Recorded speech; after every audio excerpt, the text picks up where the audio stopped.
Hey, let's pray. Father, thank you so much for all that's going on. It feels busy, but good. And we want to be a church, God, that does good things in this world. And you can multiply even the small gift that maybe one of us can give. And so I pray your blessing upon Operation Christmas Child. I pray your blessing upon our Love Boulder Creek outreach to BCE. And I pray, God, that you would help us as a church to be salt and light in this community. In Jesus' name, amen.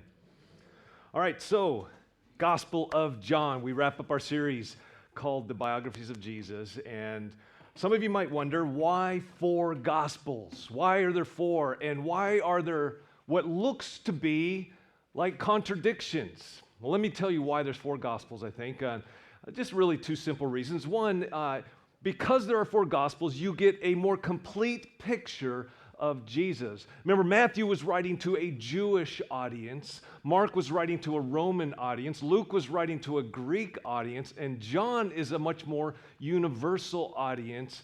And they're all bringing a different perspective, a different emphasis as they tell the story of Christ. But secondly, it also enables us to be objective and to objectively verify the truthfulness of their accounts. A cop years ago was telling me that anytime that they get in a court of law more than one testimony that is identical, they're suspicious. They've colluded with one another to come up with a story that matches. There's actually evidence that shows, well, let me tell you what Simon Greenleaf says. He's a well-known accepted authority on what constitutes reliable evidence in a court of law. And he examined the 4 Gospels from a legal perspective, and he said, here's his quote, accounts which agree, but with each writer choosing to omit or add details different from the others is typical of reliable, of independent sources that would be accepted in a court of law as strong evidence. Strong evidence. Had the Gospels contained exactly the same information with the same details, written from the same perspective, it would indicate collusion. And so the fact that there's 4 Gospels, and so, this cop used this example. If you are on a corner and there's a car accident at an intersection and there's a person on each of the 4 corners, they're all going to see that accident from a different perspective, and they're going to report different details when they make that report. And because there's differences, and there's, in the Bible, what seems to be contradictions, got to get a little deeper, do a little homework, and you'll find out that there really aren't contradictions, but it's looking at the same event. Some authors choose to admit, some authors choose to include certain details, and so you'll find variety even on the same topic or story, that Jesus tells. Now let's talk about the Apostle John. I love the Apostle John, but he is an unusual character. There's a lot of things that we find out about John from other authors, from Matthew, from Mark, and from Luke. But John is pretty well clearly known that he was a well-known, very well-connected fisherman. His brother was also a fisherman. He was known as a son of Zebedee. His mom was Salome. And he had connections apparently with the temple. He was a connected guy from a connected family. He was a partner in a fishing business along with James, Peter, and Andrew. 4 of the 12 disciples who ended up following Jesus were fishermen. But he was also possibly the cousin by marriage to Jesus and John the Baptist. It appears that Mary, the mother of Jesus, had a sister named Mary who was married to, actually her name was Salome, and it appears that they're sisters. So there's a good chance Jesus was a cousin or by marriage a cousin to John the Baptist and Jesus. Now, you might not pick this up reading through the Gospels, but if you look at the detail, here's what we know about John. He's a very flawed man. He has a temper. He can be rash. He can be crude. And it appears that he's also a bigot at times. Okay? Jesus referred to him and his brother James as sons of thunder. Why would you give someone the nickname Son of Thunder? I picture them being quick to anger, exploding. In fact, there was a time when Jesus was on his way to Jerusalem, and he sent some of his followers ahead of him to go to this village in Samaria. You remember Samaria was that part of town. You avoid that part of town. And the Samaritans said, no, we don't want him to come. And so James or John goes to Jesus. They don't want us to come. They don't want us to come. Jesus, do you want me to call down fire and brimstone and let's destroy them? I mean, that's his gut reaction. It's like some of you when you get caught off in traffic. You wish you could just, boom, blow that car up in front of you. But that's John the Apostle. He at one time, he tried to position himself. He had his mom talk to Jesus. And tried to position themselves to be on the left and on the right of Jesus in the kingdom to come. Of course, he's still thinking political kingdom, power in a different way. And one time, he wanted to rebuke a man because this man was casting demons in the name of Jesus out of someone who wasn't one of the inner circle of Jesus. He also had this weird competitive thing going on with Peter. It's really interesting. You go to the very end of John's gospel, when the women who witnessed Jesus and saw the empty tomb and came back to tell the disciples, and most of the disciples thought they were hysterical, but Peter took off running to the tomb. And then John adds this little note, but the disciple whom Jesus loved passed him up and got there first. What's going on, John? Competitive. Maybe that's why I like him. But Jesus had this inner circle. I've shared this before, but you look at the multitudes, there were thousands of him. Then you had the followers, and there were probably in the hundreds, they say, maybe about 150 who were consistent. You had the 70 that were sent. You have the 12 that were called. You have 3, James, Peter, and Andrew, who were often invited by Jesus to see things the other disciples did not. And then you have the one, John. John seemed to have this very, very special, very unique relationship with Jesus. I think Jesus for John was his closest, most dearest, and best friend on earth.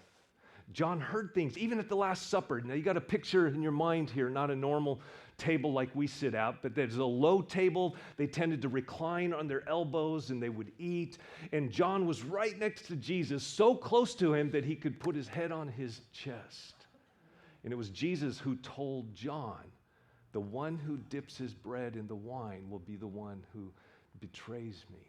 So John had this very intimate, very special relationship with Jesus, such that in spite of all of his flaws, in spite of him wanting to call down fire and brimstone on a town that rejected Jesus, in spite of calling his mom to help get an advantage over the other disciples, he was known, he includes, let me say it this way, he refers to himself.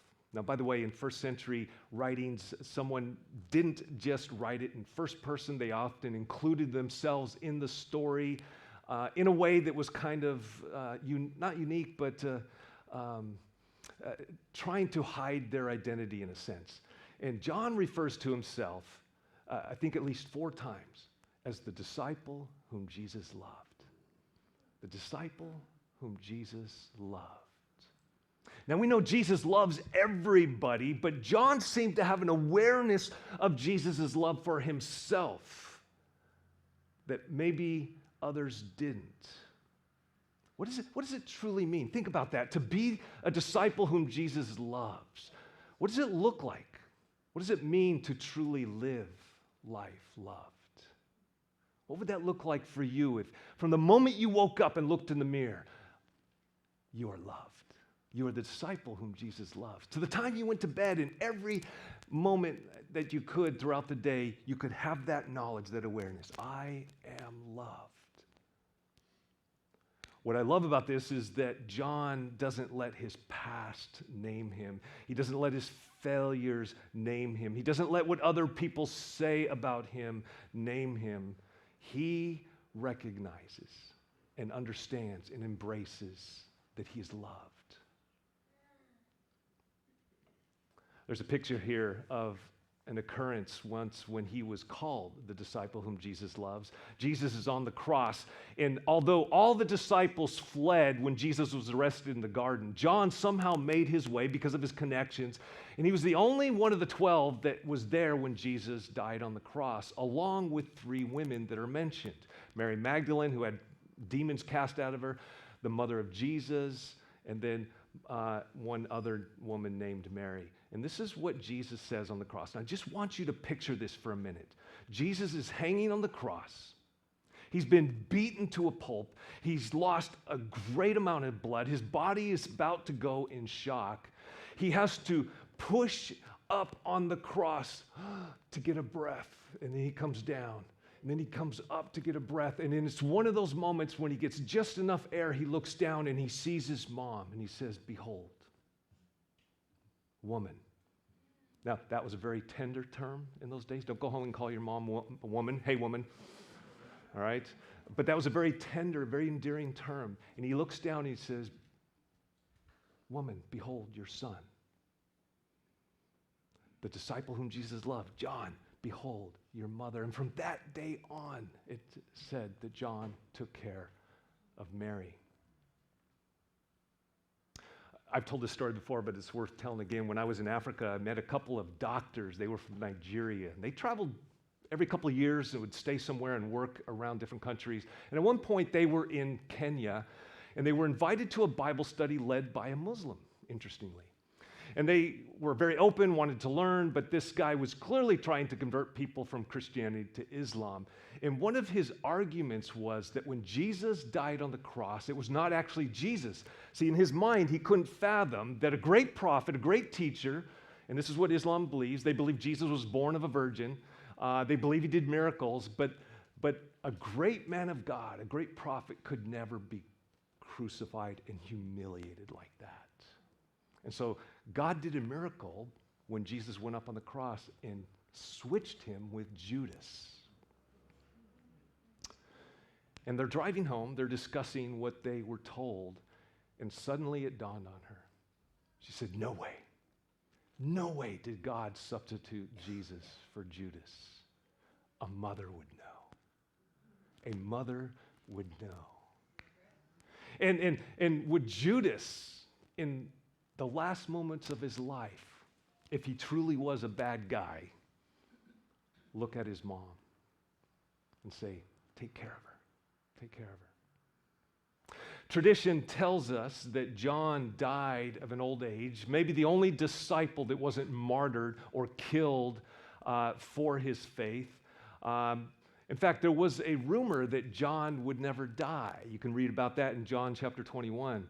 But he appears to be the only one that died of natural causes. He did spend a period of time in isolation on the island of Patmos. It was kind of a prison island, and that's where he had his revelation and wrote the book of Revelation. By the way, he wrote 3 other little letters, the book of 1 John, 2 John, and 3 John. And one of the mistakes a lot of people new to the Bible make is that this John is not John the Baptist or the baptizer. Different John. This is John the fisherman, the John the apostle. Now, he writes his biography of Jesus in a very different way than the other 3 Gospels that we have, Matthew, Mark, and Luke. Those are often called the synoptic Gospels because they are a synopsis, very similar, of the life of Christ. John's Gospel is very different and maybe the most complicated of the 4 Gospels to read.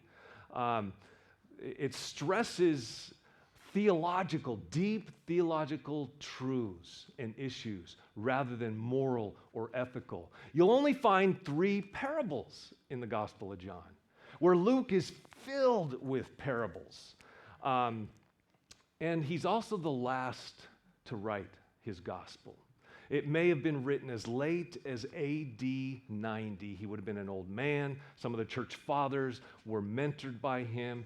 But it's primarily a response to a false belief that had just begun to creep up in the Roman Empire that kind of sprung off Christianity. It was called Gnosticism. It really took full bloom in the 2nd and 3rd century. But Gnosticism, which means gnosis, or mind, it is really about salvation by thought, by mind, by thinking. And one of the things that they grappled with was, if God is perfectly pure, if God is perfectly holy and good, how could God ever take on human flesh, which is corrupt? And so John essentially writes a response to that, arguing that Jesus was not only divine, Jesus was God who existed from eternity past and will always exist. John also brings in a very, the humanity of Jesus in very powerful ways. He talks about Jesus being tired. He talks about Jesus eating. Even after he rose from the dead, he made and cooked fish on the beach for some of the disciples.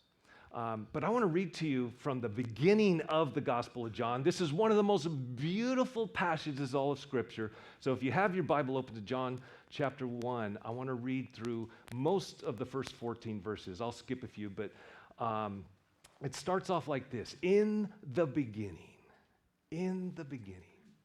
And if you're a student of the Bible, that kind of reminds you, sounds like the beginning of the Bible, the book of Genesis. In the beginning. But then he says this, was the Word. I'll talk about that word, the Word, in a minute. But he says, and the Word was with God, and the Word was God. Whoa.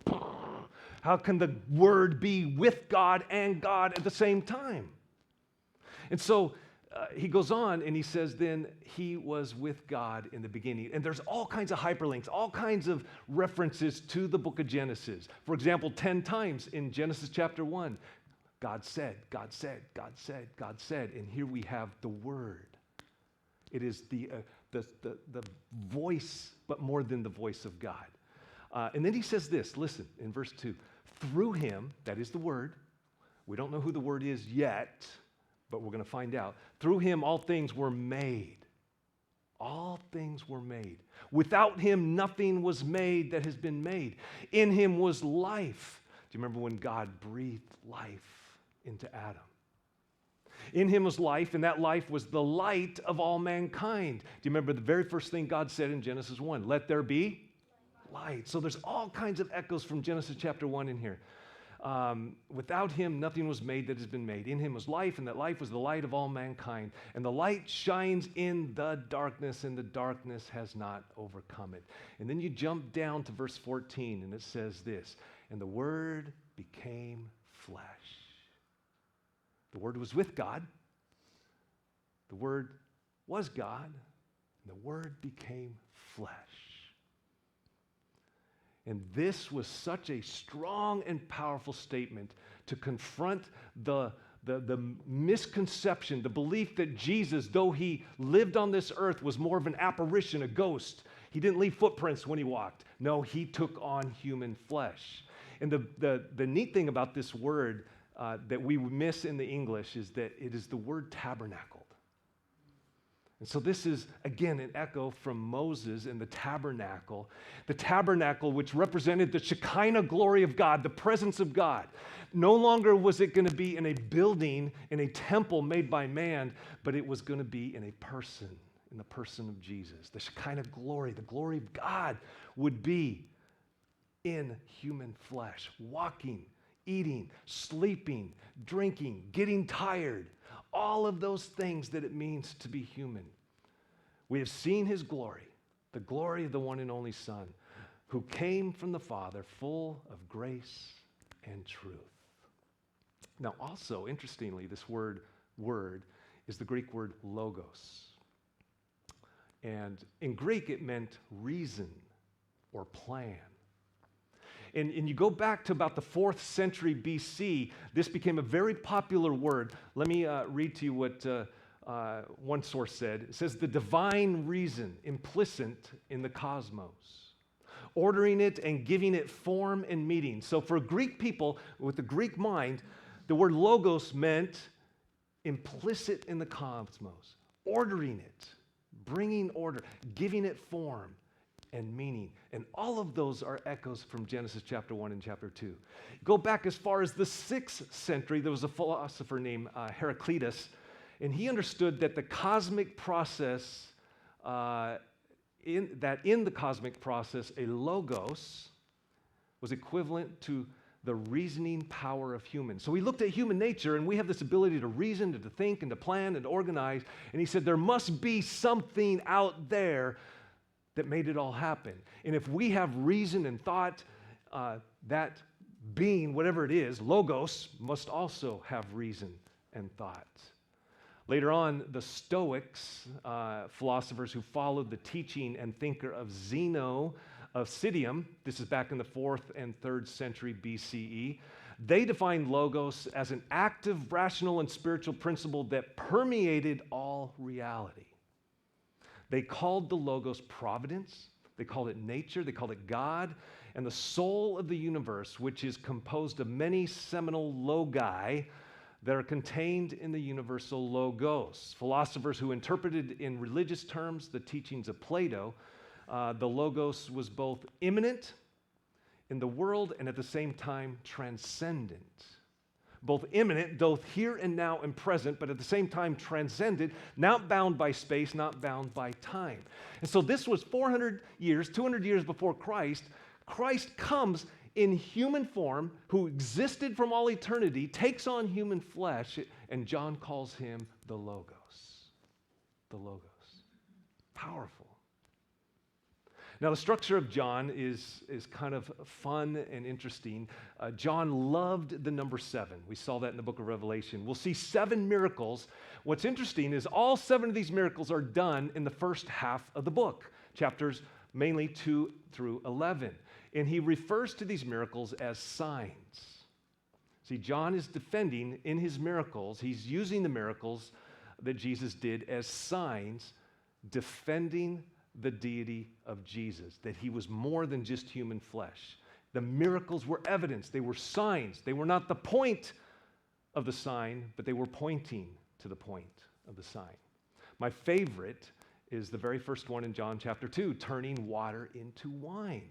And it was Merlot, I'm sure of it. I did grow up in a Lutheran church. At 13, they gave us little shot glasses of real red wine, and that's where I get my taste for cheap red wine. But John chapter 5 actually has my favorite miracle. Let me read to you the first part of John chapter 5. Sometime later, Jesus went up to Jerusalem for one of the Jewish festivals. Now there is in Jerusalem near the sheep gate a pool with which in Aramaic is called Bethsaida, or house of grace, and which is surrounded by 5 covered colonnades. Here a great number of disabled people used to lie, the blind, the lame, the paralyzed, and one who had been an invalid for 38 years. Now just wrap your head around that for a sec. 38 years this man had been an invalid, suffering. When Jesus saw him lying there and learned that he had been in the condition for such a long time, he asked him, and this is one of the most amazing and at the same time confusing questions you can ever imagine. Jesus says to him, "Do you want to get well?" He doesn't even answer the question. "Sir," the invalid replied, "I have no one to help me get into the pool when the water is stirred. While I am trying to get in, someone else goes down ahead of me." And then Jesus said to him, "Get up. Pick up your mat and walk." And at once the man was cured, and he picked up his mat and walked. Here's about a 1-minute video with no sound, but it is the scene of of this place where this event took place. Archaeologists discovered these pools some time ago, but for a long time it was believed that this colonnade with the five covered colonnades was a myth. It was made up. It was a story. It didn't really happen. But they uncovered these pools. And it was, what happened was it was fed by natural springs that would sometimes rise and fall. And in the rising and falling of those natural springs, they would sometimes create these whirlpools, which eventually led to the legend that angels would stir the waters, and the first one to get in the waters would be healed. Now, before we're too hard on these ancient people for being superstitious, we live in Santa Cruz. That's all I got to say. What's intriguing, though, about this encounter that Jesus has with this man is the question that he asked: do you want to get well? Do you want to get well? There was a lot packed in that question. Think about it. What are the implications of getting well. Pick up my mat. He doesn't answer Jesus. Instead, what he does is makes excuses. He plays the victim card. But Jesus heals him anyway. But here's the point of the story. Don't miss the point of the story. Jesus is asking you and me the same question. Do you want to get well? As someone who struggled with depression for about 38 years, there's sometimes a twisted, weird pleasure that one gets in their own depression. And this question came at me at a time when I had to face the reality of my own struggle, my own sin. Did I really want to get well? What were the implications of getting well? Well, man, I can't blame my parents. I can't blame society. I can't blame the government. I can't blame, whoever. I can't blame anyone. I got to take responsibility for myself. Imagine that. Taking responsibility. What about you? If Jesus came to you, and I want to say clearly he is, and he says, do you want to get well? What does that mean for you? Maybe anger issues, maybe fear, maybe resentment, maybe bitterness, maybe blaming others, making excuses. If only they, if only my parents, if only my kids, if only my spouse, if only my boss, if only my ex, if only the government, whatever it is. What would it mean to be well? What would it take? Unfortunately, we live in a world where we kind of want instant wellness. We want to sit back and we want to get Jesus like we get a suntan. No effort. I just want to lay here and get tan. But it doesn't work that way. We don't get Jesus like we get a suntan. There's implications to getting well. Pick up your mat and walk. Take responsibility for your own well-being. Take responsibility for your life. And Jesus says to you and me, do we want to get well? John is also structured around 7 I am statements. You have, I am the bread of life, I am the light of the world, I am the door, I am the good shepherd, I am the resurrection of life, I am the way, the truth, and the life. I am the true vine. But right in the middle of all that is this beautiful interaction, this conversation that Jesus has with the Pharisees. And they're arguing with Jesus, who do you think you are? Why do you do these miracles? Why do you claim to be someone special? Are you really from God? And they talk about how their father was Abraham. And it was very proud. They're very proud people to be descendants of Abraham. And Jesus comes along and says this, right at the end of the conversation. Before Abraham was born, I am. Now, in English, again, sometimes translation is lost. But this was not just bad English on Jesus' part. Of course, he didn't speak English. But he was making a claim that went all the way back to Exodus chapter 3 when Moses was at the burning bush. Do you remember this scene? Maybe you saw the movie if you didn't read the book. The book's better. But maybe you remember the scene. And God is talking to him and he says, whom shall I say sent me when I go to the people of Israel and tell them that you want to set them free? What is your name? And he says, I am that I am. Tell them I am sent me. Tell them Yahweh sent you. This statement harkens back, as I said, all the way to Exodus chapter 3. And it literally means he who always was, is, and will be. And it became the proper name for the God that they worship and the God that they followed. And the clue as to what the Pharisees thought he was saying is that they picked up stones. And what do you think they wanted to do with those stones?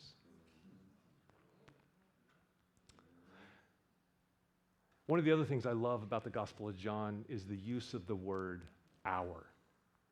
Sometimes translated time, but Jesus uses this word. For example, he tells his mother when his mother says to the attendant at the wedding feast when they were out of wine, She goes and tells him, here's my son Jesus, do what he says.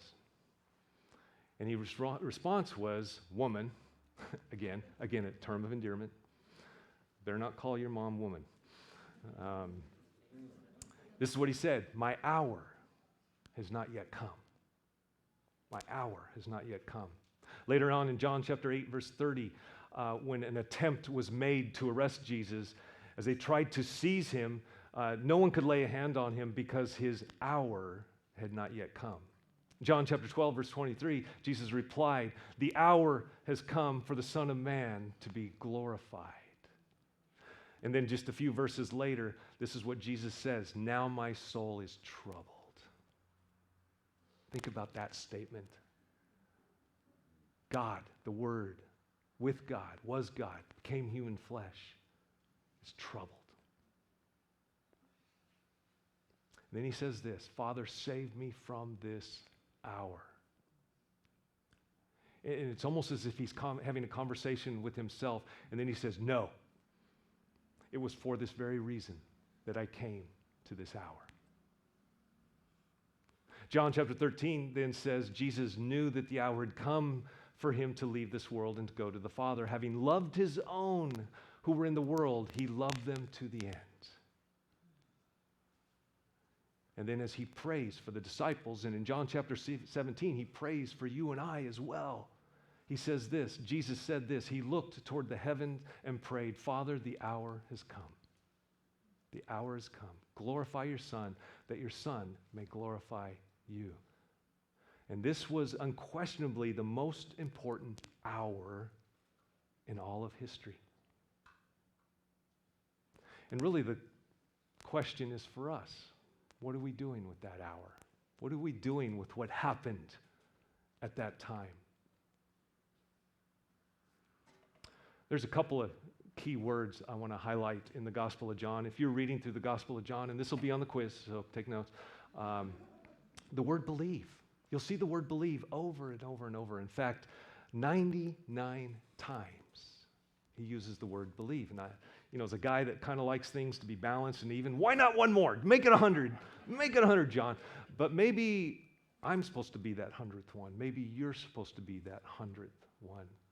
In John chapter 1, he says, yet to all who did receive him, to those who believe in his name, he gave them the right to become children of God. It is so important that we understand this word believe, because in English, it has the connotation of, well, I believe the Warriors are going to win the championship this year. That's wishful thinking. I believe the Niners are going to win the Super Bowl this year. You need medication. I believe 2 + 2 = 4.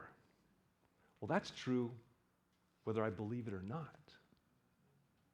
This idea of believe that John uses 99 times over and over and over, there's got to be more to it. In fact, you go to the very end of the gospel in John chapter 20, John tells us why he wrote his gospel.